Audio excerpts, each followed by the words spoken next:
Story plot విషయానికి వచ్చేస్తే main lady అయిన హీరో జేమ్స్ తన గర్ల్ ఫ్రెండ్ దగ్గర నుంచి మేరీ దగ్గర నుంచి ఒక లెటర్ అయితే వస్తుంది. అప్పటికి మనోడు ఒక డ్రామాలో అయితే బతుకుతూ ఉంటాడు. ఒక్కసారిగా ఆ లెటర్ రాగానే ఆమెను వెతుక్కుంటూ సైలెంట్ హిల్ అనే ప్రాంతానికి అయితే వెళ్తాడు. సో వెళ్ళిన తర్వాత అక్కడికి వెళ్ళిన తర్వాత ఏం జరిగింది, అసలు మేరీ అనే అమ్మాయి ఎవరు, సో అసలు ఏం జరిగింది, వీటన్నిటి చుట్టూ నడుస్తుంది ఈ సినిమా అంతా. ఈ రిటర్న్ టు సైలెంట్ హిల్ అనే మూవీ ఇక ఓవరాల్గా నాకు ఎలా అనిపించింది అంటే, విజువల్స్ కోసం ఒకసారి ట్రై చేయొచ్చు అనుకుంటే ట్రై చేయండి. స్టోరీ పరంగా అయితే ఖచ్చితంగా తిట్టుకుంటారు నిజంగా. సో ఖచ్చితంగా తిట్టుకుంటారు నిజంగా. అసలు వర్కౌట్ అవ్వదు నిజంగా. నాకైతే వర్కౌట్ అవ్వలేదు. యాక్చువల్లీ స్టార్ట్ అవ్వడం చాలా ఇంట్రెస్టింగ్గా స్టార్ట్ అవుతుంది. First few minutes interesting concept చాలా బాగా స్టార్ట్ అయింది. మనోడు ఎప్పుడైతే సైలెంట్ హిల్కి వెళ్తాడో అక్కడి నుంచి వచ్చే ప్రతి సీక్వెన్స్ కూడా ఇట్స్ లైక్ ర్యాండమ్ స్టఫ్ అనమాట. ఆ సైలెంట్ హిల్ ప్రాంతంలో జరిగే స్టఫ్ అంతా కూడా ర్యాండమ్గా ఉంటుంది. విజువల్లీ భయపెట్టారని ట్రై చేస్తారు.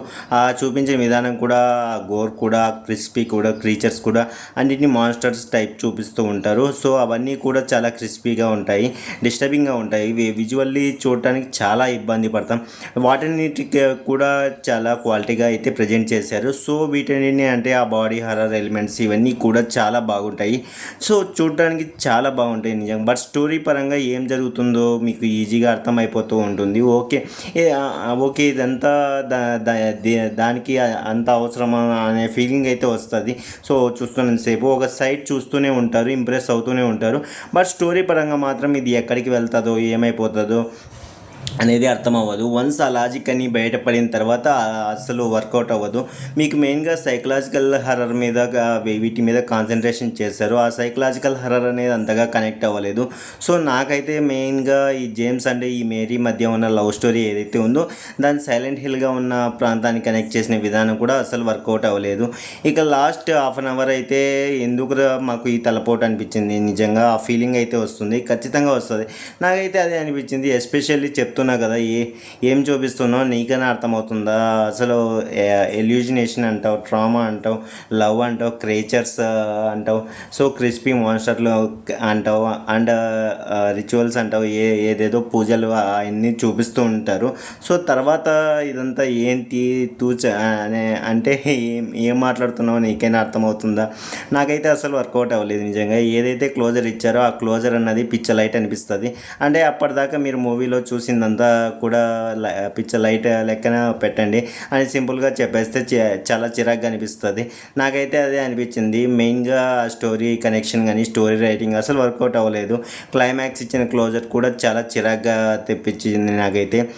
అసలు వర్కౌట్ అవ్వలేదు అనిపించింది.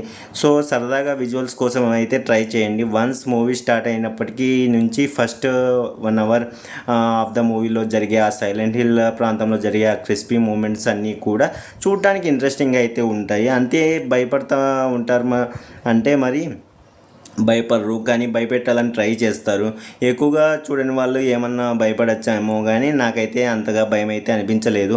సో బట్ బాడీ హర్రర్ అంటే సైకలాజికల్ హర్రర్ మాత్రం బాగుంటుంది. సో ట్రై చేద్దాం అనుకుంటే వాటి కోసం ట్రై చేయండి తప్ప స్టోరీ పరంగా, పర్ఫార్మెన్స్ పరంగా అండ్ స్క్రీన్ ప్లే పరంగా అయితే చాలా ఇబ్బంది పెట్టే విధంగా ఉంటుంది. సో నాకైతే అంత ఇంప్రెసివ్గా అనిపించలేదు. ఓకే సినిమా అయితే ఫ్యామిలీతో చూడొచ్చా అంటే డెఫినెట్లీ అయితే చూడకండి.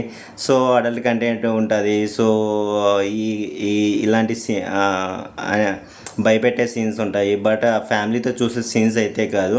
స్టోరీ ఇంతవరకు చెప్పాలనుకుంటే, సో మీరు హ్యాపీగా చూడాలనుకుంటే సింగిల్గా సోలోగా చూడండి తప్ప ఫ్యామిలీతో అయితే ట్రై చేయకండి.